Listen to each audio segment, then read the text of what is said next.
Okay, Shayna, we're here. Let's do this. So there's so much we could say about 4D Biz and why we think this is the modern way to grow your interior design business. So let's start with that. For you, the main benefit of 4D Biz for an interior designer business owner, how would you say that? The main benefit is that one person is never going to be all the things. I'm sure we'll get into all of those failures of me assuming that. But the main benefit is you need like 8 specific hats under this industry, and you're not going to need them consistently, and you're not even going to need them part-time consistently. You are going to need a fraction of these people at different points in the business, at different amounts of volume, depending on how many projects you have going on. And that is the core problem with growing a business in this industry. So I would say working with us, you're going to get all the strengths and the team that would be for this massive firm that a massive firm would have. But it doesn't matter how small you are. You're going to get that with us. You're going to get the same level of support. We're going to meet you where you are. And then we're going to take you on the journey for what we know and where we've been. Right. And I think what's so funny about the term fractional is that people think of fraction as meaning a piece or a portion, but the fractional business model is actually such a holistic way to get the entire team behind you that you would need. And truly, everything that 4D Biz offers came from your experience as first that solopreneur, one-man show doing it all, and everything you learned as you tried to grow the business. So let's start with Shayna as the solo. Hanging your own custom window treatments. You wouldn't delegate anything to anyone if you could do it and put that money in your pocket. How did you then get forced into growing a team and delegating? Yeah, I think it's important to say that I came from a $14 a day budget just to hit a vacation once a year. So when you say I wouldn't hire anyone, it's just because I had this crazy mentality as I started making money. Like, if I didn't have to pay someone, I'm not paying you. You're wild. And I remember sitting in a BNI, and I'll get to the question of how this all happened. But if anyone knows what BNI is, it's Business Networking International. It's the first networking group that I accidentally got invited to because this person thought I was someone I wasn't. So that's a funny story with Chris Howard, and I'm hanging drapes, and he's like, come to this event. And I'm like, oh, okay. And I go into this group. I've never networked in my life. I'm extremely uncomfortable. And this guy, Michael Korn, ends up doing a presentation in this session about the accidental business owner, and they never work themselves out from the inside of the company, and they get stuck, and there is a ceiling when you just work from yourself. And then what happens when happens? You get injured, you're sick, like, what do you do, right? I just remember sitting there being like, this guy is a moron. If I don't have to pay anyone, I'm not going to pay someone. Like, this is a joke. This is a sales gimmick. And without exaggeration, less than 1 month later, I go up into the Adirondacks, as I do every year, racing snowmobiles, maybe a little invincibility feeling still. I fly off my snowmobile at 45 miles an hour. My body flies crashing into a tree. Not a scratch on the snowmobile. Going around a tight right turn, I led into it at like 45 miles an hour. The theory that everyone kind of landed on is we had just gotten fresh snow, about 2 inches. There must have been a sheet of ice under that turn.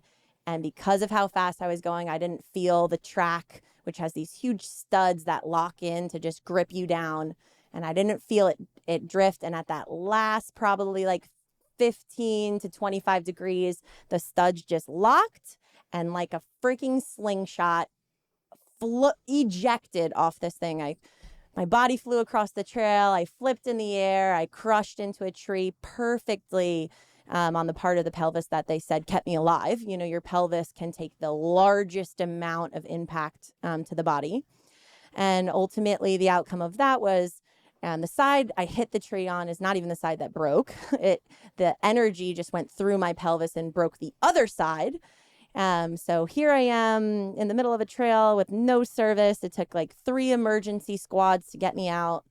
the trail got shut down. The snowmobile emergency crew came with the toboggan. The toboggan took me to the ambulance, to the widest part of the trail that it could get me. The ambulance took me to the helicopter. The helicopter flies me to the trauma center. And we think I'm paralyzed. It was very dramatic. I lost my vision. It was just nuts. And eventually, like, my sight comes through. There's all these people like around me. It was just like chaos.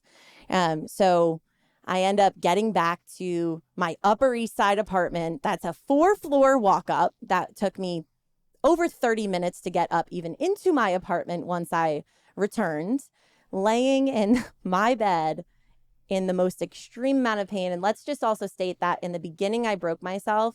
Hilariously, when they told me I fractured my pelvis, I just thought that meant it was cracked. I didn't think that it was like fully broken. So that probably makes me sound so dumb. But here I am, like, mentality wise, I'm like, they're telling me this is like a very long recovery. This is the worst pain you're ever going to be in. And I literally told this nurse, you don't know me. A few weeks, I'm going to be good. I'm going to be up and out. Like, I'm good. Well, 3 months went by. The pain just got worse. It didn't get better. And I laid in that bed and I was like, oh my God, Michael Korn. All I thought in my head was this man, Michael Korn and BNI, all this crap that I was like, you're a moron. I'm not going to pay people to help me. Like, I had no kids. I wasn't married. I can work freaking 14 hours a day. I had a 6-pack. I was in the best shape of my life, installing draperies and concrete ceilings in Manhattan. And it's all I could think about. Like, oh my God, here we are. I can't walk. I can't move. I have nowhere else to go. These bills still have to get paid. And I have to figure out how to make this work. And I have to start plugging people around me. And that's really where the journey all began. I usually say if this accident didn't happen, I would likely have just been a one-man show, honestly, because I never even wanted a team. It wasn't even. Yeah. Now that we're far enough away from it all that we can joke about it, it is so classic to learn the lesson the absolute hardest possible way. Michael Korn tried to tell you. Michael Korn always tries to tell me every step. I am the most stubborn person you'll probably ever meet. So if anyone's ever working with me and they're just like not absorbing what I'm saying, I'm like, yeah, I get it. Go figure it out and come back and we'll talk about it when you've hit that pain point. And it's happened time and time again. I get it. It's who I am. Every single interior designer, business owner listening to this, say, thank you for breaking your pelvis so I don't have to, Shayna, because every single thing you went through, and we're about to talk about that, led to what we see as the solution for designer business owners who want to grow in a way that's sustainable, predictable, takes the stress out of growing and managing your team. So let's talk about what came first. You're laying in that bed, you're in pain, and you say, here's what I'm going to hire first. It didn't really go down that way, honestly. I think it was just like I was in this BNI group. I am like, what am I, like 24 years old, sitting in this group of much older, wise people. And BNI ultimately, for those who don't know, it really teaches you to network and talk about yourself. But what's nice about it is there's no competitor in that group. So there's no other financial advisor. There's no other business coach. There's no other virtual ops team. So really what I do is I have to ask someone, I think after like 6 weeks, I start crutching myself and getting myself to this BNI, which gives me an insane amount of credibility with this group because they're like, what are you even doing here? I'm like, what else am I going to do? It'll take me friggin' 2 hours to get here, but it is what it is. And through that, I kind of allowed myself to have this instant trust with just taking the support that was around me in that group. So there was a business coach in that group. There was virtual ops in that group. There was the financial advisor in that group. And those were kind of like the 3 main things I centered around. And as we go through this journey, I will say that there's always takeaways, right? I'm going to go into why things didn't work, but there are always lessons and reasons and benefits to if it didn't work and someone's listening to this, it's not kind of a put down. It's more of just this is what you gave me. And this is why it didn't work for me specifically inside of this industry. But ultimately, the first moves I make is I get a business coach. And she was tied to a virtual ops team. And my brain was just on fire during this time, like wildly, serially on fire. How am I going to solve this? The majority of my money came from high-end custom products. And for anyone listening in the design world, a lot of designers will lean to specialists in this space, how to calculate yardage and widths and stitches and the very, very specifics of high-end pieces. I was starting to dive into, full design, but my heart and soul and what I had learned from the Hamptons was really this high-end custom space.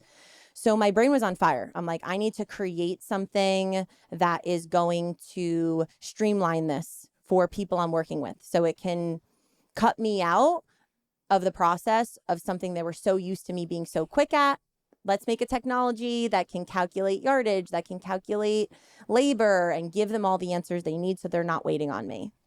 Then my brain dove into, I had this huge client and they needed really fast turnaround times. And I'm like, went to them and I'm like, what else could I do for you? And they're like, we're really struggling with custom beds. So I build out a whole custom deadline concept. And then also in addition to that, I'm like, let's also do it in e-commerce so I can get sales online and I can do all of this from my bed. And then I'll just get some physical support of my installer to do a little bit more in terms of measure and install. And at the time, it was my friend who was actually like at the accident with me. So he felt partially responsible, I think, for that accident. So he really stepped up for me for an on-site support. It was a short-lived situation, but my brain just started creating and putting all these people around me. And thankfully, I had 6 figures of profits sitting in that business account before the accident. So money wasn't really the main focus. It was like, I need to develop these things. I need to get myself out of being the main person who has to do it. And now, Michael Korn, you're right. I need a team and I need people and I need to create a business of people and not just myself. Right. I remember from that time too, one of those like trick questions that bugged you so much. Are you truly a business or are you just self-employed? Oh and my that God. one stung for you because you're Ooh. like, oh, yeah, my ego was so hit by this because even as I was paying this, so this was even as I had some paid virtual ops support and even an intern at the time, I had paid a crazy amount to join this this other networking group, C-Suite. It was like $10,000. And that was just to be a member. Then you had to like pay to fly out, pay to stay, and it was like quarterly you're flying to do these things. So I have an opportunity to speak in South Dakota. And so I'm feeling great about myself. I'm up there selling. At this point, my big conversation was custom products that I can get delivered within, a 1 to 3 week window. And this is how I'm solving. After this whole presentation, this guy comes up to me and starts asking me a couple of questions. And I don't even remember his questions. I just remembered this hit to me that was like, he was like, oh, so you're not really a business. You're just self-employed. And I was like, I get, it would just, it really freaking hit me. I was like, wow, this guy's freaking right. I am not a business. I really just work for myself and I have a little bit of support around me. But yeah, that struck a nerve. That one that and really the struck a accidental nerve. business owner, I feel like they're like in the vocabulary now. Okay, but let's go back to this first round of support. You have a business coach, you have a virtual ops team. How much are you paying for this? And what are they and what are they doing for you? Okay.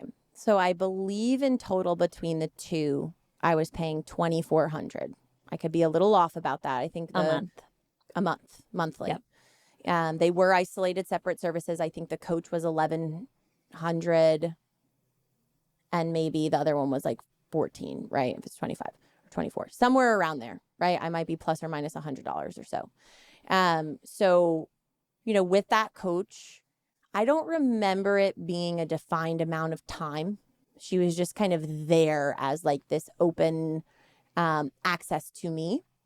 And the virtual ops team, I also don't remember. There actually wasn't. There was no parameters of time, but what they were executing was mostly the marketing. They were supposed to be doing social media, newsletters, but they were supporting what I would call projects.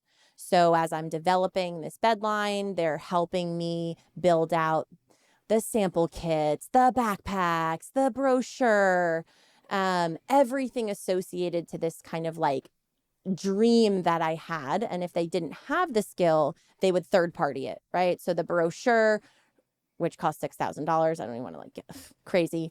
Don't ever spend $6,000 on a brochure. That's the most asinine thing I've ever heard of.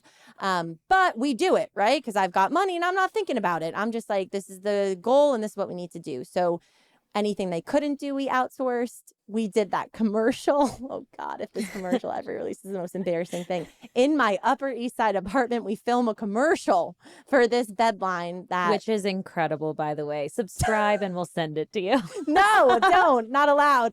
I will take off the subscribers. Like, I can't even watch it. It would just be like mortifying, I feel like. It never went anywhere. It never. It's Evelyn's favorite thing. As your best friend, I must say. It was absolutely incredible. I had friends that partook in the commercial. There was a producer. It was something that never went anywhere. A full-scale production.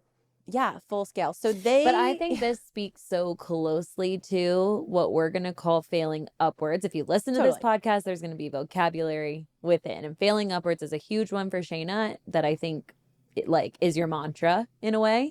100%. But in terms of failing upwards, that variety of skill sets, the well-roundedness of when I wanted to do this, they could support me with that. Like, that's all positives that I think we kept as, things to aspire to.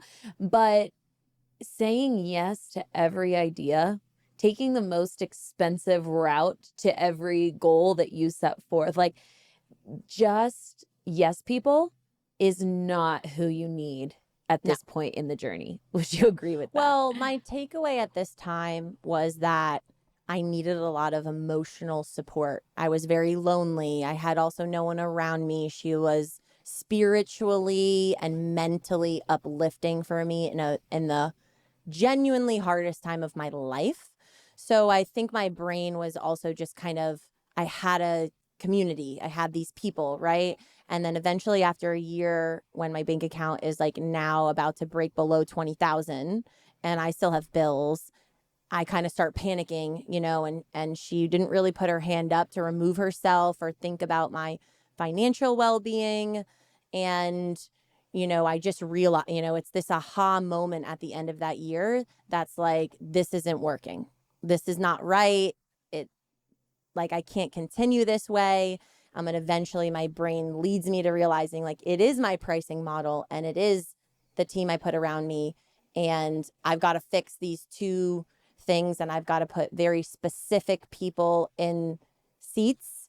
And this coach was not industry specific, right? So I really think any coach out there is great in a lot of like general capacities, but an interior designer trying to figure out their business really requires someone who gets it, because if she got it, she would not have encouraged me to go launch this bedline in a dingy basement bar for a $3,000 to $5,000 bed. Like zero sales, right? Zero ROI.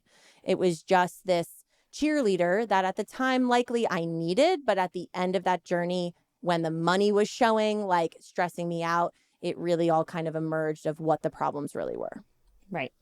Yeah. Okay. So and I think this is another strength of yours that I hope we're able to help people emulate through this podcast. You take accountability for that. You as the business owner are like, okay, here's what I have chosen incorrectly. Here's what I need to fix. I think you're so good at reflecting and shining the light on yourself through that. Now, what do you do? Right. So everyone's got to go. Everyone's got to go, right? Because I'm about to be broke as a joke and I got to pay bills. So everyone's got to go. And after this year, I'm on my feet again, right? In agony, but I'm up and I'm on my feet. And on the Instagram, someone messages me on the Instagram account. in admiration of what I'm doing. God knows how she found me. Like, what am I doing? But okay, so this virtual ops team is maintaining this account. I guess they did a great job, enough to expose me to someone who recently graduated in New York from design school, right? And she's like, I need an internship. I love what you're doing. I want to come for you. I'm like, come work with you. Great. So we start off as kind of like internship role. Eventually that develops into a hire, right? And through that experience, she was like my physical person. Yep. And I'll say, like, in terms of through this journey, first you had a very expensive kind of support. And now your kind of auto correction coming out of that was, okay, well, this person, an internship, and even once it was a hire, is kind of that entry level, more affordable support. So that Totally. makes perfect sense to me on the journey you're going through Right. as the business owner trying to figure this out. Yeah. What are the off, what are the things that didn't work, even though this may have been more affordable to you? The trade-off was. Right. So I'm thinking at this point, less money, more time, and more control. Boom, boom, boom, boom. So we haven't really fixed pricing model yet, or really like thought about the business foundation or structure just yet. I'm just thinking with this support and this widespread of versatility, now I can have someone that I can mold more so. And there are pros and cons to everything, right? Certain things worked really well. Other things, she was just so green, and she just had made a lot of mistakes, or things took a lot longer than I expected. We had this big build out at Raleigh Road. They in Manhattan, like they have a Lamborghini coming in. We redesigned the whole space. It was super cool. And they needed us to do it in an impossible timeline. So one of her jobs, for example, was to go and swap the SD cards. I bought all these GoPros, and we were going to do an epic time lapse. I mean, I had Mod Podged gold metallic bills like across the, like, so much work right into this thing. Not only did she lose the SD cards and the footage, she lost GoPros. Like, it just was very disheartening, and loved her for what she gave, right? But through her experience, that lesson to me was like, okay, yes, experience matters, but also everyone is going to have strengths and weaknesses. And maybe she's just too young, and maybe I need to just get someone with more experience to help with everything I need, so that they're faster, less mistakes, can kind of take initiative and lead, right? Right. Another big one I remember, and it's so funny because we weren't working together yet, but obviously as best friends, like, I still was so tied to your journey. Another one I really remember you being like, she comes in and then I need to write down her to-do list, and then I give it to her, and then I need to like check that those things are getting done. Like, that is just a job for me now. I need to be replacing myself, going back to Michael Korn. Like, I need to be able to use my time to do my job. And so the management, I feel like taking that on as its whole own responsibility, all the value you thought you were going to get out of delegating, it's not that it wasn't valuable, but there was a balance point of what was still required from you. Yeah. She needed a lot from me. I personally was still going through a journey of recovery, and it was just it felt like an incredible amount of work to get us to a point where this thing could be successful. And honestly, I also was just so freaking unclear. I was still, if I think about how I was selling at this point, I was still selling like a cowboy. Like, there was no consistency. You were just I was closing the deals. Close. Flat fee, this budget. They're like, not an extra dollar. Oh, this budget. I'd like source things. I'd be like, oh, I'll just take a hit. I just won't make any money on this area because I just want to like finish this out and be done. There was no consistency. There was no true process, again, not to kind of like on all these people, like accountability in the leader. I wasn't leading correctly. And I was just reaching at straws to be like, these people were expensive. It didn't work out. Now let me go to this person over here who gives me more time and control. And that's going to be cheaper and a lesser investment. And you just start reaching to all these places that are going to support you. And let me also restate. say. Go for it. I think you did such a great job. You actually did get her in the sweet spot. She stayed with Shayna Rose Interiors. You had her on site and hemming drapery and doing the things that she could do within her skill set extremely well with minimal oversight. Like you got there, Yeah. it just wasn't everything, which Yeah. is literally Yeah. what we started by saying. No one person can be, but Yeah. where was the solution to give you everything? Nowhere. And this is that where we're was getting. like so uncomfortable too. There's nothing worse. Like I always say, like I'm a cop out in the company because if like things are going kind of like sideways in a sense for criticals, I'm like, Evelyn, you got to have this critical conversation. I can't. It's like, I hate it, right? I hate critical conversations. They're the worst, especially when you have this tight relationship, right? Like I liked her. We're like friends And I in a think sense. because of what I talked about, like your special sauce of taking such accountability as the leadership, you also tend to sit on there and rack your own brain for how you like what could have been your fault or your responsibility within that instead of focusing on the critical conversation that needs to be had. So don't worry, I got you.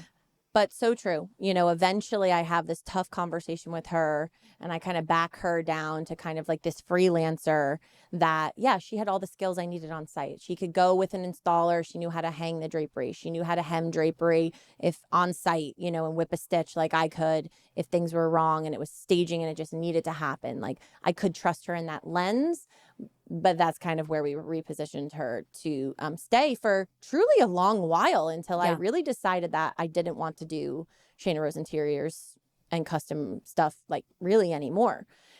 She stayed for a long, long while freelancing and doing stuff on her own. Hope you're doing great, Aria. Yeah. Love you. Love Peace and you. love, Aria. Thanks for all that you've done. Totally. Okay. So now, Aria, thank you for everything you are doing. We're keeping you in this lane. It's still not everything. Now let's talk about experience. How do we get someone on the team that can take a little bit more? That's your next thought journey, right? Well, and where do you go from there? Okay, well, this may end up being cut out because Evelyn's going to decide if she's comfortable with the share of this. But we'll hit it and then we'll decide. Because the reality is I asked Evelyn like 3 times to come work for me. Okay. And this was just on her own journey, which was fine, obviously. But I was like, life.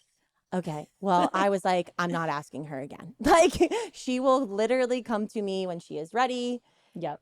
I just knew that regardless, of where I was going to plug her, that we would succeed together. I just knew that in my soul. I knew it, but I was like, after the 3rd time, it's a wrap, and she'll come to me. So ultimately what happens is Evelyn does come to me. Mm-hmm. And I don't know if it's in Amsterdam or it's right in before Amsterdam. It's in Amsterdam. It's in your bougie hotel in Amsterdam. I am as broke as I've ever been. Like, okay, traveling is great, but also what's next for me? Yeah. So Evelyn was like working at the big marketing agency, then decides like, I'm going to like apply, to this position in New Zealand. And I'm like walking around in Home Goods in New York City when she's telling me this. I'm like, she's going to get the job. I just know it. Like her writing skills are just so freaking phenomenal. There is absolutely no way her application is not going to shine outside of everyone else's. So I just remember being so gutted, like, oh,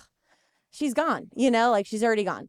So she goes to New Zealand. She meets the love of her life. Let me tell your life story. Love you, Henry. Love you. Meets the love of her life, decides to like country hop to make this work with him, right?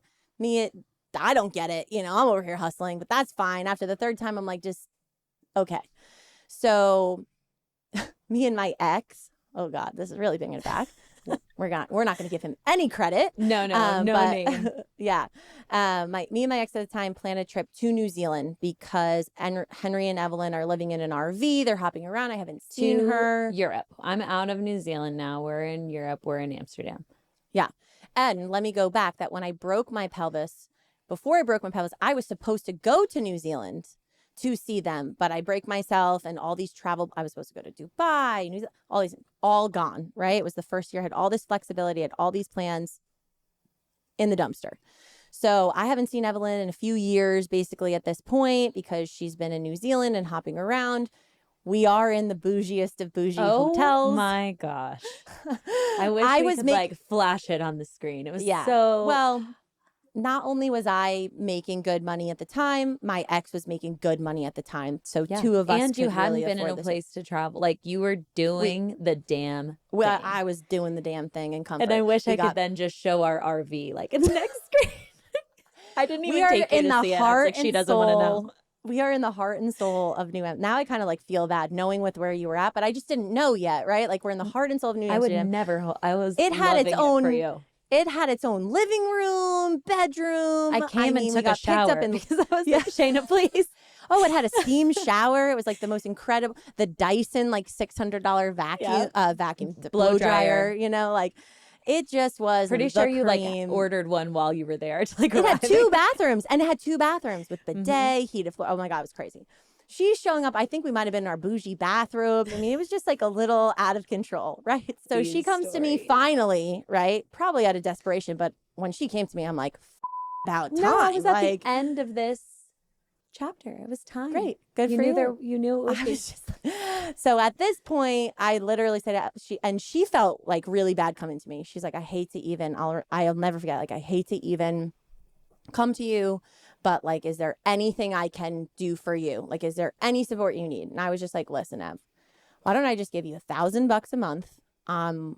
This e-commerce platform is like launched, and all the copy for anyone who knows e-commerce and like WordPress, right? You have this like red, yellow, green for your SEO. So like everything green means it's like good for SEO. And anyone who knows me knows I'm a terrible copywriter. It's like the worst thing you could ever ask me to do. Evelyn like cringes when she watches me like type on a screen share. Tell everyone it's like, it's really bad. So I'm like, listen, I have all this that needs to get done. And I still had Aria at the time, but I'm learning that Aria has strengths and weaknesses, right? We kind of just talked about this. Right. So I'm like, I need to start positioning her where her strengths are at. And these marketing things, the social media, the SEO greenlighting for e-commerce, you know, why don't you just take all this over? Whatever we're friends. I'm like, whatever $1,000 means to you, I trust you in terms of those hours, but let's just like start here. And that is where it started. And it took a really fast transformation. I was like, okay, everything's green. What now? Yeah. So it took a really fast transformation, but that is how it started. Right. And then what I kind of remember happening is by this time, the first piece of technology of 40Biz that no one can even see right now because it totally failed. I'll maybe return to it one day for a custom workroom, but I had just wireframe, all these other hires. Ooh, so many crooks of programming out there. There's a lot of, that's going to be another topic of conversation. The really strong salespeople, but the crooks of actual operation. I mean, they can sell you just the biggest bill of goods, and then you just draw that curtain back and you're like, what the heck did I actually pay for? But at this time, I created this like virtual workroom. So everything that I talked about prior of being able to calculate yardage and labor and just kind of streamline this process, I had built. And I had launched it to my client base, and it totally failed. And why did it fail? Because I was asking them to do more work than what they were used to. They were just so used to shooting me an email. And even though maybe through my injury, it would take a little bit longer in terms of 48 hours versus 24, it didn't matter to them. They were like, I'll just wait for you to do this for me. And so I just remember sitting there. I had launched a bed line, no bed sales. I launched this technology and think that it's going to just be a huge success and that these orders are going to stop coming into my inbox and they're going to streamline. That fails. And e-commerce is up. But for anyone who launches an e-commerce, there's so much, it's a whole separate business. Like it takes so much work. If you're trying to build another bucket of money, that is not the bucket that you start with because inventory changes. First of all, you're not going to get immediate sales at all, right? Eventually, e-commerce only pops off because of mask sales that we'll get to kind of later on and like down the line. But I just put all of the money I had made from year one, I dumped it into these 3 massive concepts that someone cheered me on to do without taking a step back and being like, whoa. let's just talk about this. It's not a no. It might be a no right now, or let's position this in a way that will actually succeed with a lower cost investment for your present growth marker, which growth marker is another growth markers will be a vocab term that we use a lot. But yeah.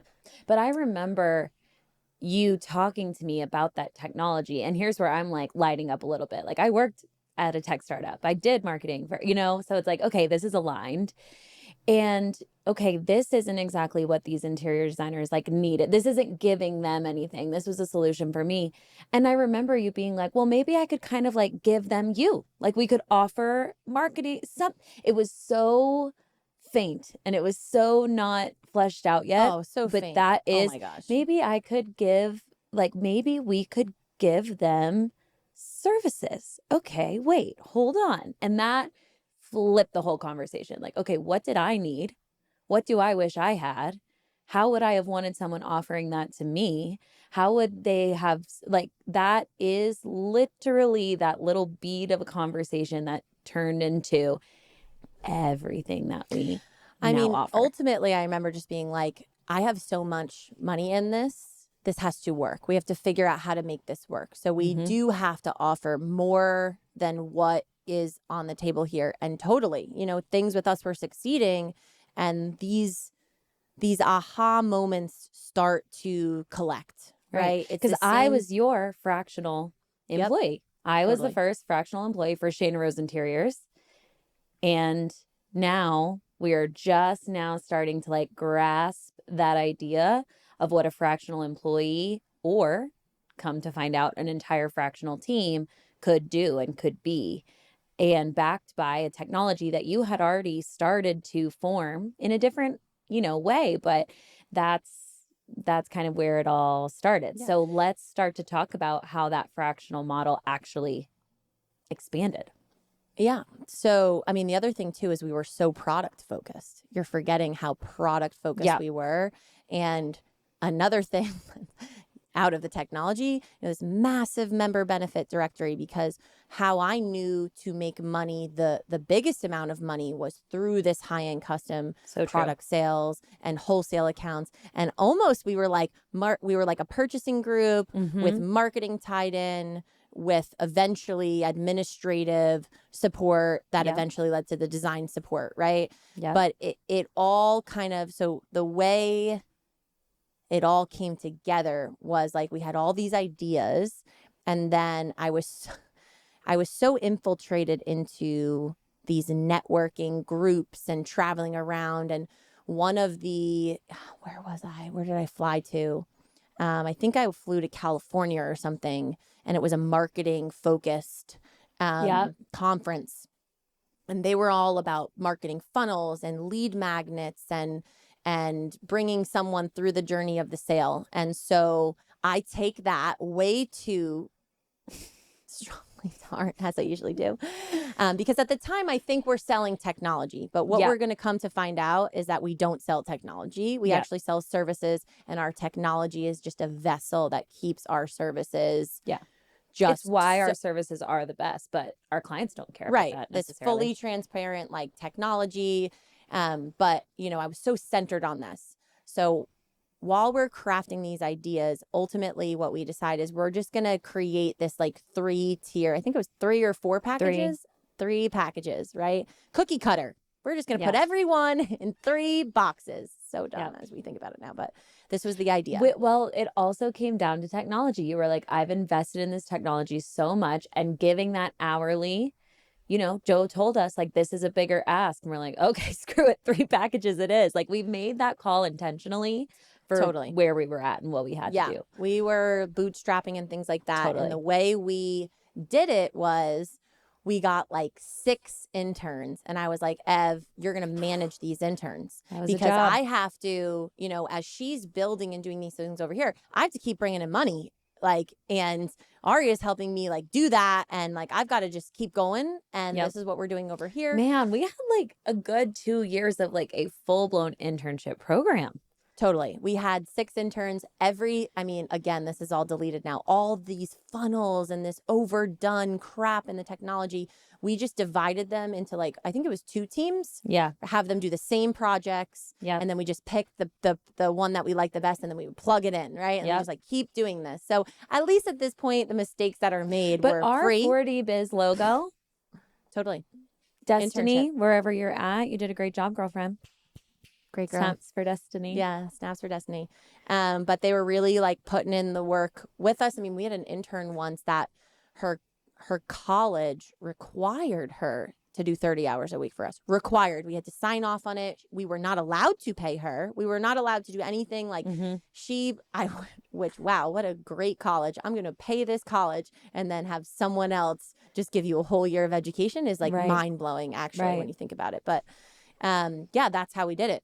And Evelyn ran the interns, and all these ideas were developed through the interns. And then me and Joe were still, eventually I have Evelyn take over development. I took over at the point that we decided, no, we're doing by the hour. That is when Joe said, okay, then this is a big one. You were like, great. Ev's got you. Yeah.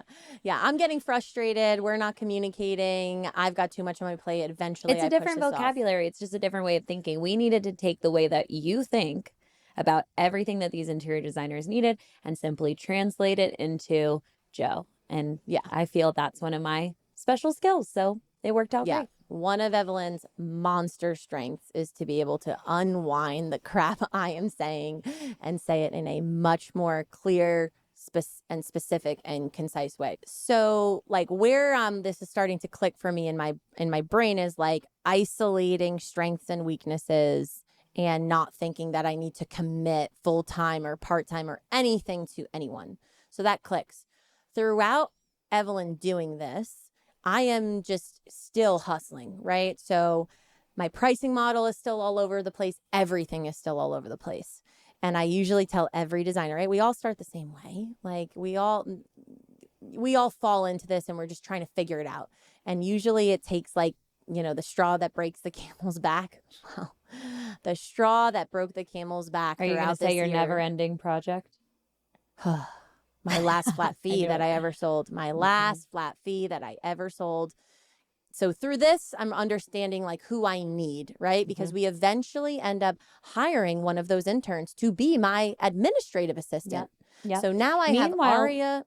Are we already also doing a free pilot and just giving these services for free to some people in our network? I feel like this is right at the same time. We're right about to turn. So I feel like we build through the interns. Eventually, I do hire one of those interns. So I have Aria on site physically with me. You're kind of taking control of marketing and the direction that we're taking with 4D Biz. And then I end up hiring Elise to take on the administrative things. And as I needed drafting support, I was reaching out. I can't remember if it was Hannah or like one of these two. We had like two interns. We kept Lindsay. I remember Lindsay. She started maybe it was Lindsay. So I had this fractional kind of team kind of set up for myself. And that was working, right? But what still wasn't working was the money. I felt like at this point in life, I was working twice as hard. Remember, I had no one to pay. So custom products have a high profit margin and I wasn't paying anyone. I was measuring, installing. I was charging $1,500 a day just to go install a day's worth of drapes, standing up, my arms were giving out at the end of the day. I'd like stand on the extra step. What office did we go to that day? Oh God, I took Evelyn to a couple offices. I think you were at Ash's office. Yeah. Towards the end of I was like, this is what you've been doing. Of course, this is like showing up with my hard hat, my boots, OSHA certified, maybe not, but getting through because I'm a girl. Terrible, And so team is working now, but money is still not working. Money is flipping me out because I'm like, now I have less freedom.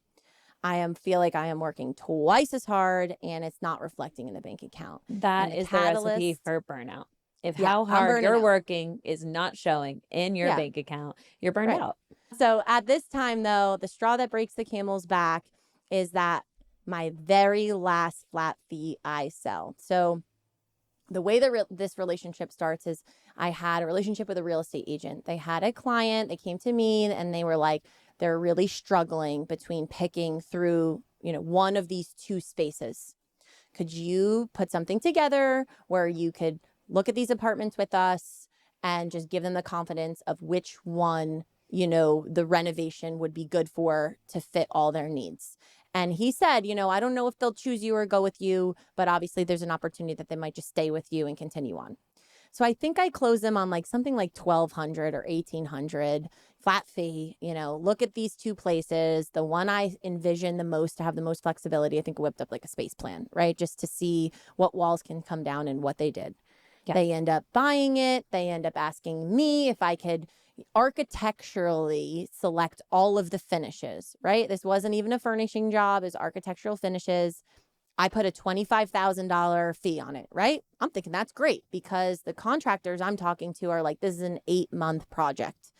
And for me, 25 grand was great. Obviously, it wasn't my only project. It was only selecting the finishes, this is a slam dunk in your mind. I'm like, this is great. And I remember when they signed this contract with me, the client going, so not $1 more. I'm like, not $1 more. Like, reinforce this crap. Sign here. Well, this project ends up taking 2 years. The contractor they selected, after me bringing in 3 contractors, they picked the cheapest one. So we all know how that goes. New. He picked subs that destroyed porous natural stone, had grout sitting on it, just absorbed into it, destroyed all of it, had to be ripped out and replaced. I mean, there were just so many freaking issues. It wasn't the issue of making selections with them. It was everything that came after that you would consider that kind of project management stage. The process took so long and the client lost so much trust in it that of course they just use you as the target. Like, I'm just the designer who's made selections, right? This is your contract is with them and these are your problems. It did not matter to them. And through this journey, and I feel like I can say it for the females listening who have been pregnant, she fell pregnant the 2nd year. She's close to term. I was very hormonal and edgy at this time, it's fair to say. And this client had me sitting there, required me to come sit and just watch subs fix things. Like, what am I going to do? Right. And I just remember her getting it into her mother because her mother was in town. I couldn't, English wasn't their first language. So they were speaking in another language, but I could just tell her mom, like, going to bat, like, why do you have this poor girl sitting here? Like, she's done her job.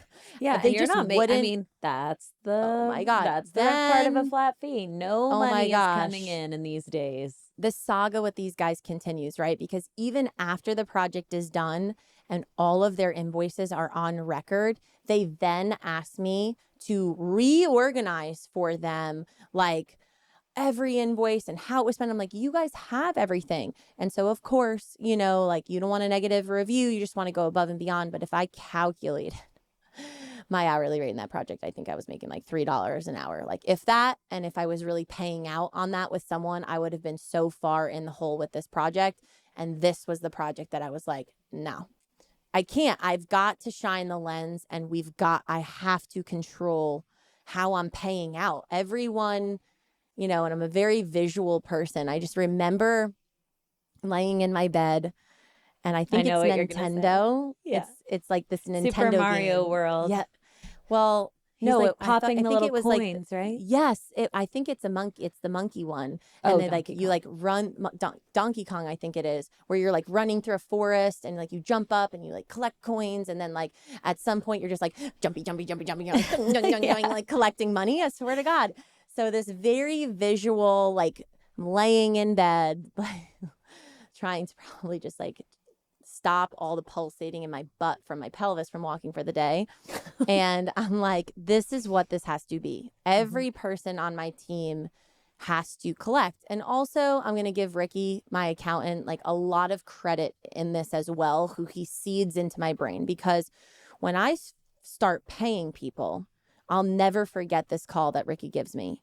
And he's like, Shayna, you better still be working. Just because you're paying someone, like, I hope you're not like just like not working. And I don't know if he said that to me at the time because of the injury or what the case may be, but he was like, everyone needs to contribute financially to this company.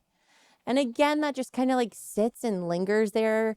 And, I'm asking like, what should I pay this person? He's like, well, what value do they bring to the company? And I couldn't answer it because I was the only person at that time that I was associating to bringing money into. But it does seed in how I eventually, between the flat fee, between what he said to me, between what Michael Korn said to me just understanding like everyone has to bring some value. And then Mark Schwartzberg in BNI also saying that every single person on your team is in sales. Every single person. He's like, it's actually a trick question that I ask people in an interview. Like, do you think you're on the sales team? Because like the answer is yes for every single person on that team. And then he also contributed and got in my head like key performance indicators and creating metrics that are attainable for your team to get. So I've got a lot of wise people kind of seeding in my brain. And that's when it kind of hits. Like I cannot sell flat fee anymore. Or if I'm going to, the boundaries have to be so insanely clear for what service and the amount of time I am providing to that service. And I need to know that for everyone supporting me in that process, I am going to make X amount off of this hourly rate that I'm selling. Yeah. Right. And let's just take a pause to say the flat fee, we're not shooting it down when you are that solo. It's easy to sell. Clients like that there's a price tag that they can agree to. We are not tearing down anyone's model that's working for them. But if you're relating to that moment where we're saying the work you're putting in is not reflected in your bank account, you might just be at that growth marker where that's not going to serve you anymore because you have to grow beyond yourself. You can't do it all alone anymore. And now there has to be a foundational shift, or you're going to learn the lesson the hard way. And this whole point of this podcast is to help you circumvent that journey. Yeah, you have to start in the flat fee because there's just so much learning curve. You can't be charging your client for every dollar of you opening accounts and figuring out what to have and what is the process, and you're reinventing presentations, every time. Everything is a new invention, right? There's probably a contract being reinvented for everything. So it just simply wouldn't be fair. But when you're at that point where you have succeeded in filling your plate, now you're ready to truly transform from self-employed to actual business owner. We've got to start rethinking everything you're doing. And I'm like the worst salesperson. I'm like not even demoing anymore, probably for good reason. But if someone wants, virtual assistants with our team, and one of the intake questions is what's your pricing model? If it's flat fee or a percentage-based model, I'm like, I don't even want you working with us because I need to be there's so many reasons behind the development of our technology, and we can probably segue into that next. Everything I really didn't enjoy about working with these third parties we talked about is all the reasons why 40Biz was developed really for the owner, not the employee. Right. Like the employee really can't get away with anything. Owner gets all the control. Yeah. I was just going to say control was probably your biggest work in the early days of like developing how we were going to create technology for all of this. I would say your most frequently used word was control because you felt I felt out of control with that virtual ops I felt team. like I just completely lost control in what everyone was doing. Yeah. And another thing that happens that kind of hits home, right, is when we make that hire to the admin assist. And I just have all this trust. I thought this girl was going to be with me for a lifetime. She knew my social. She was doing personal things for me. She was doing assistant things for the company. I never thought in a million years, and we didn't have our technology plugged in yet, but I never thought in a million years that someone would steal, from me. And that's basically what lands us into 40Biz in terms of, every time log being a live documentation down to the 0.01 decimal point. Right. We do not how much round time was up. taken. We do not estimate. Yeah. And It's ultimately, when this technology rolls out, she puts in her notice that she's done, right? Because now you have to be honest and you have to be can't get away with that anymore. You can't get away with it, right? So there are so many things that we've put into the technology, because I'm like, if it happened to me, I will ensure that it will never happen to anyone else. Yeah. And this is how we're going to build this out. So now we've talked about the fractional model, we've talked about the technology, but we haven't really laid it all out there. So let's do that. The fractional model, the structure of what we think an interior designer business owner needs to plug into their business to have all the skill sets available to them that they truly need. That's what we call the fractional model, and this is how it goes top down. Yeah. So let me first say that it really matters where you are in your journey for the level of support that you need. So I'm going to give the simple answer to that, to understand what you need around you. And then I'm going to give you the complexity of growth inside each individual channel as you grow as a business. So simply in terms of the service offerings we provide very high level support, which we call executive partnerships. Now we can call it coaching, right? We're going to even write and copy coaching, because you guys all, for SEO and search engine optimization, that's what you guys are going to put in your search bar. I personally can't stand the word coach to align with who we are. And that's only because I feel like a coach helps you with strategy, helps tell you maybe what you need to do, but doesn't jump into the weeds with you and get it done. Yeah. And that really is the difference with our high level services of support. It is an executive partnership. There are specialists inside of this executive tier for fractional CEO, CMO, COO, and CFO to give you all of the strengths that you need. And all four of those 4+ people are going to execute, right? So they're going to help coach, but depending on how much you need, how much of your time you have available, we will get in and get it done. For example, right, if I'm working with you on that pricing model, I'm showing up to the closing call. I would prefer to close your first few calls with you, because it would be something foreign to you. That's our high level. We'll get into the weeds of that. Our lower level is assistants, right? That get the day-to-day done. And really there are 3+ buckets of that. We'll kind of get into that, but the main 3 are administrative, design, and marketing. You do need this kind of bookkeeping, accounting branch. I would consider that a branch off the administrative side. But I would put that on the table as well. Yeah. So those are our services. So depending on where you are in terms of your growth marker, you might need just small pieces of that, right? You're like just growing. A very, very tiny fraction in terms of hours, and a fraction of that team. And as you grow and need support, you are going to eventually need all those lanes. You're going to need that high level and that low level. But then as you grow beyond and you start having huge consistency of 20 to 30+ hours a week, we need even more division of leadership, right?